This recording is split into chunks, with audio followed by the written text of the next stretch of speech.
80% పైగా మున్సిపాలిటీలు గెలవాల్సిందే. ఇది మంత్రులకు సీఎం రేవంత్ రెడ్డి పెట్టిన టార్గెట్.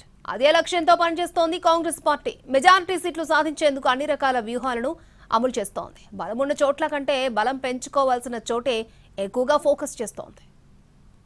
గ్రామ పంచాయతీ ఎన్నికల్లో మాదిరిగానే మున్సిపల్ ఎన్నికల్లో కూడా మెజారిటీ సీట్లు సాధించాలని లక్ష్యంగా పెట్టుకుంది అధికార కాంగ్రెస్ పార్టీ. అభ్యర్థుల ఎంపిక నుంచి మొదలుకొని రెబల్స్ను బుజ్జగించే వరకు పార్టీ నాయకత్వం అంతా రంగంలోకి దిగింది. జగిత్యాల మినహా మిగిలిన మున్సిపాలిటీల్లో నాయకత్వం అంతా చాలా వ్యూహాత్మకంగానే పనిచేసింది. దక్షిణ తెలంగాణలో పూర్తి స్థాయిలో ఆశించిన ఫలితాలు వస్తాయని అంచనాలు వేస్తోంది. రాష్ట్ర వ్యాప్తంగా 80% పైగా మున్సిపాలిటీల్లో విజయం సాధిస్తామని ధీమా వ్యక్తం చేస్తోంది. అయితే ఇప్పటికే ప్రభుత్వం అటు పార్టీ 3 దఫాలుగా సర్వే నిర్వహించింది. పార్టీ అనుకున్నట్లుగానే ఫలితాలు మెరుగ్గా ఉంటాయని లెక్కలు వేస్తోంది. ప్రధానంగా ఆ 3 ఉమ్మడి జిల్లాలపై ఎక్కువ ఫోకస్ చేయాలని డిసైడ్ అయింది కాంగ్రెస్. కరీంనగర్, నిజామాబాద్, ఆదిలాబాద్ ఉమ్మడి జిల్లాల్లో ఎక్కువ పెర్ఫార్మెన్స్ ఉండాలని భావిస్తోంది. ఆ 3 జిల్లాల్లో బీజేపీ, బీఆర్ఎస్, కాంగ్రెస్ పోటాపోటీగా ఉండే అవకాశం ఉంటుంది. ఆయా జిల్లాల్లో బీజేపీకి ఎంపీలు కూడా ఉన్నారు. దీంతో బీజేపీ కూడా వ్యూహాత్మకంగా అడుగులు వేస్తోంది. బీఆర్ఎస్ మున్సిపల్ ఎన్నికల్లో మెరుగైన ఫలితాలు సాధించి పట్టు నిలుపుకోవాలని చూస్తోంది. ఇక అధికార కాంగ్రెస్ అభివృద్ధి మంత్రంతో మున్సిపాలిటీలు, కార్పొరేషన్లను చేజిక్కించుకోవాలని చూస్తోంది. ఇప్పటికే సీఎం రేవంత్ రెడ్డి కరీంనగర్, నిజామాబాద్ జిల్లాల్లో ఎన్నికల ప్రచారం నిర్వహించారు. సాధారణంగా మున్సిపల్ ఎన్నికల్లో అధికార పార్టీకి కొంత అనుకూలంగా ఫలితాలు వచ్చే అవకాశం ఉంటుంది.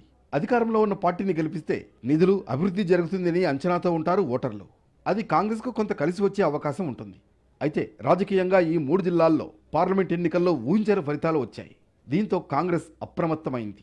ఉమ్మడి కరీంనగర్, నిజామాబాద్, ఆదిలాబాద్ జిల్లాల్లో నిజంగానే బీజేపీ, బీఆర్ఎస్ ఎవరికి వారు పనిచేస్తే మెజార్టీ సీట్లను గెలుచుకునే అవకాశం ఉంటుందని కాంగ్రెస్ లెక్కలు వేస్తోంది.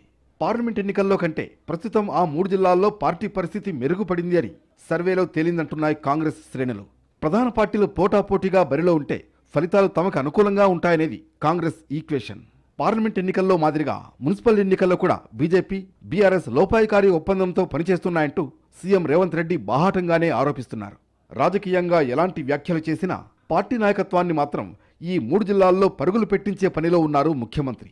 ఆశించిన ఫలితాలను సాధించాల్సిందేనని ఇన్ఛార్జ్ మంత్రులకు ఇప్పటికే దిశానిర్దేశం చేశారు సీఎం.